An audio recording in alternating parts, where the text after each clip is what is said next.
All right, Roman students, we are back and we are still in the second pillar of Rome, which makes sense. Like one of Rome's most distinguishing factors is its government and social system. Sorry. There we go. That was a cat. She's very hyper. So, a big part of the Roman government was this division between the patricians and the plebs or the plebeians. So, the word patrician comes from the word father. Pater means father. The patricians, as our books describes them, were people from old aristocratic families. So, if you remember from a few slides ago, part of the reason Rome rose as a city was because an aristocratic class had risen up and was taking charge of things. So that original group of aristocrats, their families, those are the families that compose the patricians. And they have names that you might recognize, like Julius or Claudius. They were just the old school patrician, rich people. We associate them with wealth, even though they didn't have to be rich all the time. They just had to have the right name. So they were the old aristocratic families. They dominated early politics and religion and held the most power at the start of the Republic. So we shifted from the kings to the Republic, but even in the Republic, these patricians would have had the most power. The problem with that, though, is that unlike the citizen body, which continually was expanding, the patricians had no good way of expanding. And so, if the last son of a patrician family died, that family was dead. And our book has the numbers. Like it started off, the Republic started off with something like 500 patrician families. By the end of the Republic, there's only 100 or something left. So, just through natural dying situations, the number of patricians kept getting smaller and smaller while the number of plebeians, which basically does not mean poor, it just means not patrician, kept growing and growing. So the plebeian was everyone who was not in the patrician family, and they could be very wealthy. You could come to Rome, a few hundred years after the Republic and make tons of money off of something. You would still be a plebeian in that arrangement. Originally, according to the original rules of the Roman Republic, plebeians were excluded from high office. They couldn't be consuls. They couldn't be in the Senate. But as the patrician number kept declining and the plebeian number kept growing, the plebeians kept agitating and fighting for more and more representation. Sometimes these fights were just in the government, but sometimes these some of these fights turned into full-scale wars. Um, and there's one war, I'm trying to remember what the name of War of the Orders, maybe Battle of the Orders. But I mean, it came to actual physical fighting. But eventually, by 367 BCE, it became rule that of the two councils, one had to be plebeian. And then the plebeians just got more and more powerful. But this was a constant struggle throughout the entire Roman Republic, patricians versus plebeians, old money versus new money, essentially. So it's an interesting division that we don't really see in the other cities that we looked at. The other kind of X factor, if you will, oh no, is the military. Military is very important. And this is something I know many of you probably know a lot about. It's when I was your age, this was not something that would have interested me at all. But as I get older, I become more and more fascinated by it. The military was a huge, potent force in Republican politics, Roman Republican politics. And the reason for this is because it was so big and it was because it was so active. So, as our book points out, that no pre-industrial society has ever mobilized such a high percentage of its male population in war over such a long period of time. So, the Romans not only sent more of their citizens out to war, they sent them out for a longer period of time. Even Athens, which was at war a lot of the time, its soldiers could come back and like stay home, or there'd be like 2 or 3 years of fighting and then 2 or 3 years of not. Roman soldiers could be gone for much longer than that, or every year have to go fight more. And it was many more people who were involved because every citizen was a soldier. It is estimated that between 9 and 16% of male citizens could be supported in her armies in normal times. So that means the city is supporting 9 to 16% of the male citizens. during peacetime and 25% at times of crisis. So one out of every four men would be in the army, say during a war with Hannibal. Why would the other men not be in war? Because they were too old or too young or injured or something. The supremacy of Roman war depended not only on her manpower, but on a mixture of ferocity in battle and a comparative generosity over those defeated. So it's a kind of funny balance. So Rome would go to war and they were incredibly violent, incredibly cruel. There's, just descriptions of what Roman soldiers did to conquer not only like peoples, but animals that are just absolutely horrifying. But once the Romans won, they typically were pretty chill about incorporating the conquered territories into Rome. There's a couple of exceptions, Carthage being one of them. But for the most part, if you were conquered by Rome, life afterwards was not some sort of horrible slavish existence.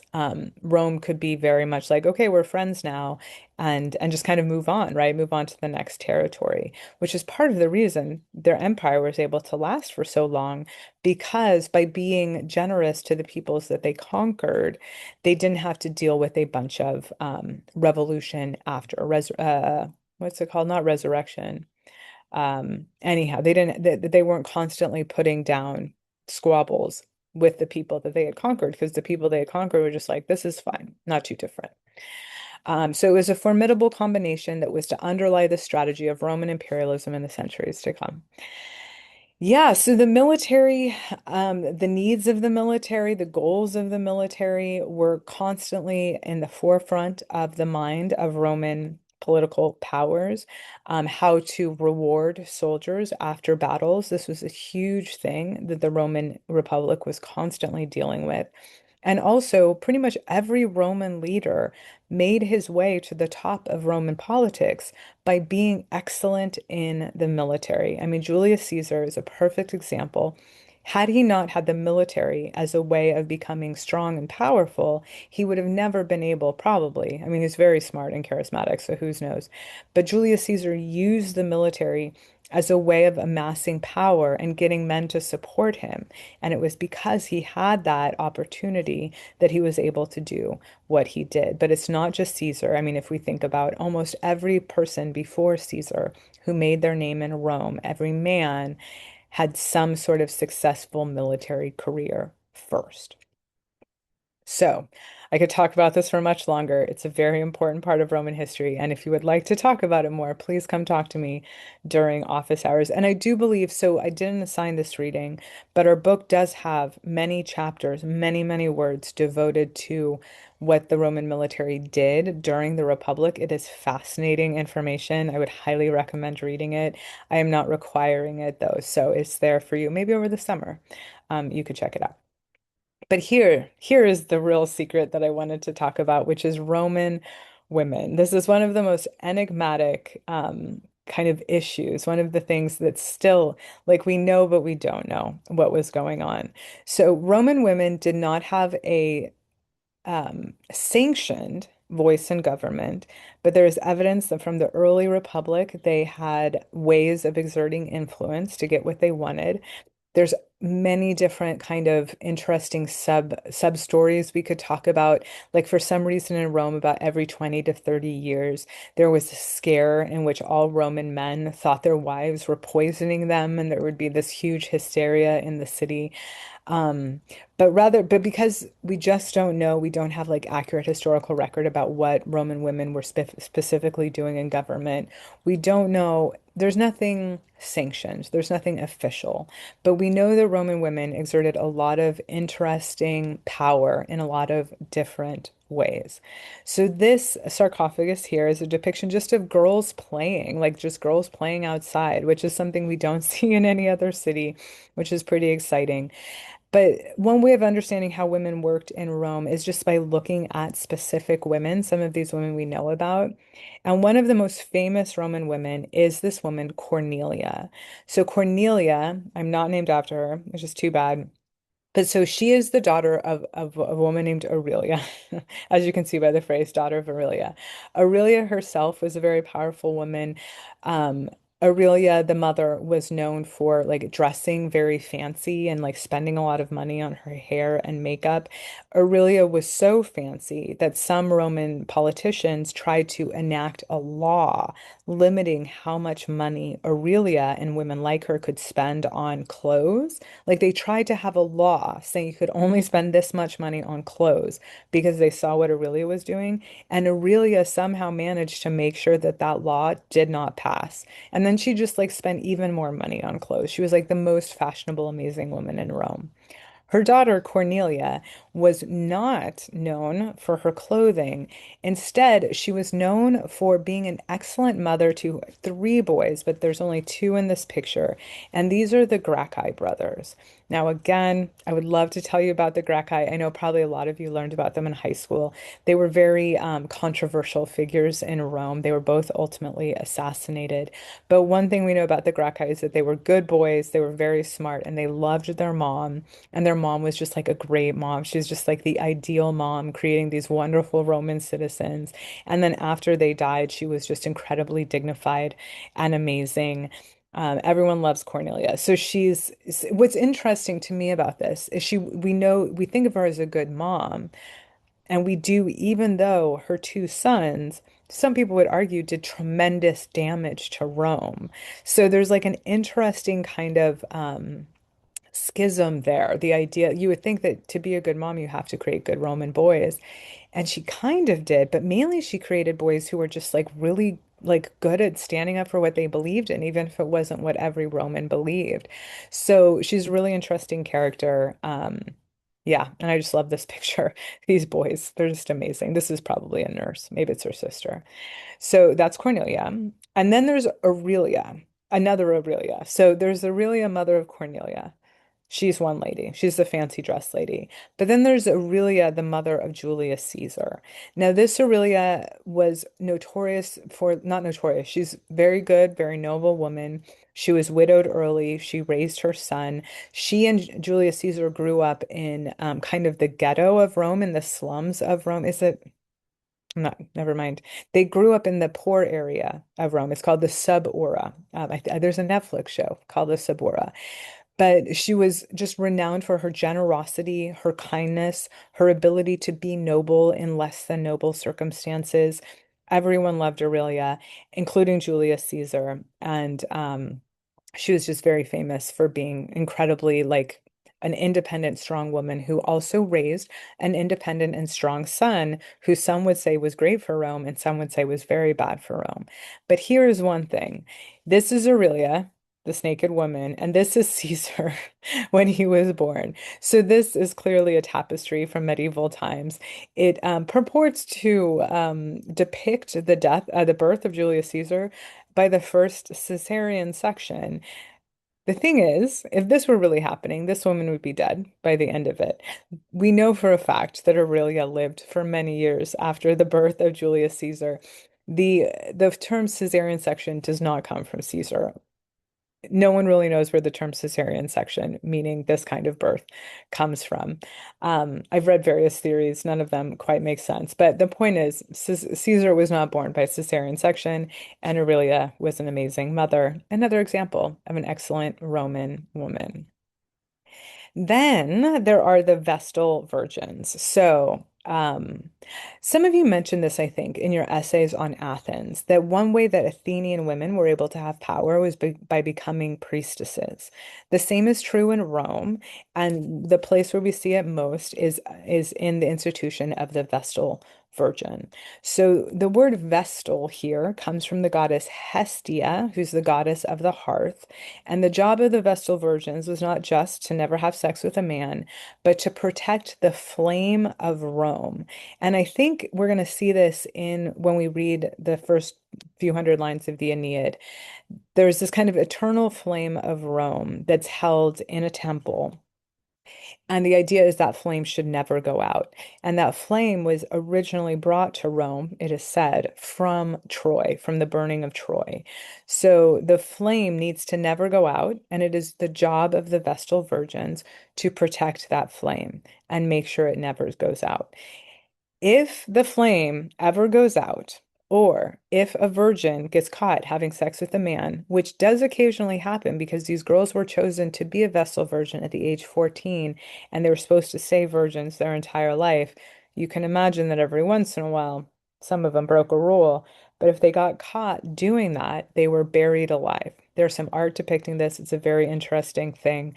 The Romans buried them alive with the idea that they didn't themselves want to have the blood of a holy woman on their hands. So by burying one alive, they themselves weren't killing her.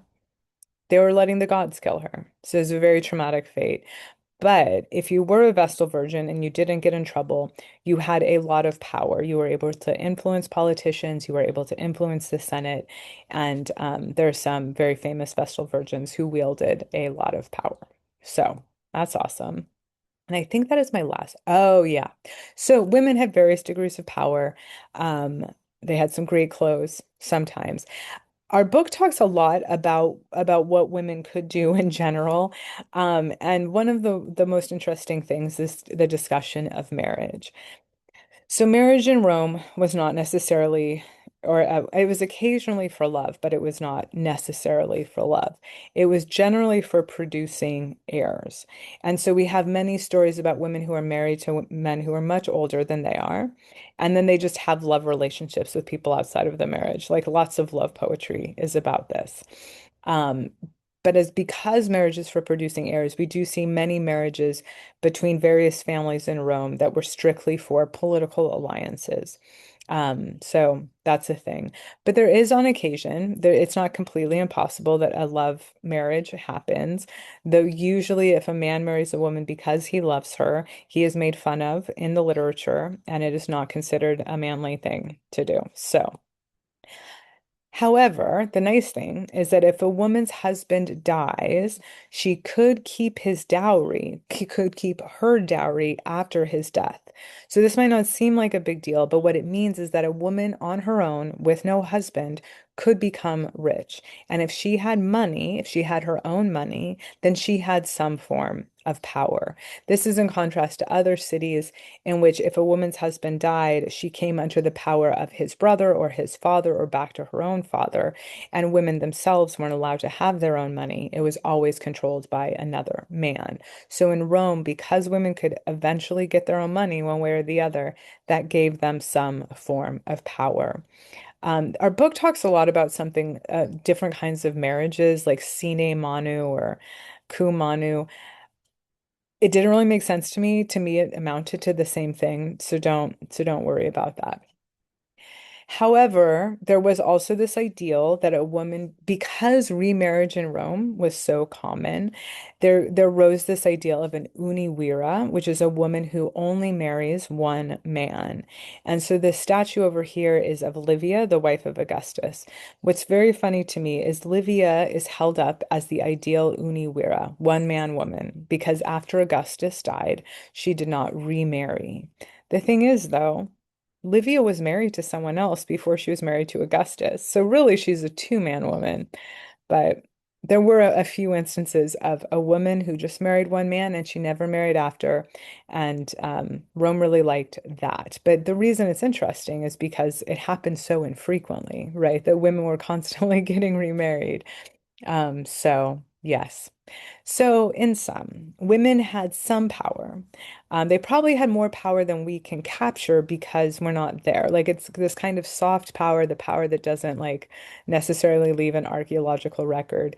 But just the fact that we know that these women existed, we know that there was respect for them. And in literature, there are so many powerful women. We can have some confidence in the kind of social potency of women in a way that we just don't see in the other states that we've looked at. So I do believe, yeah, so that is the end of our government and social classes pillar. So come back next time where we're going to knock out religion, sacred spaces, and art, literature, and memory very quickly. So I will see you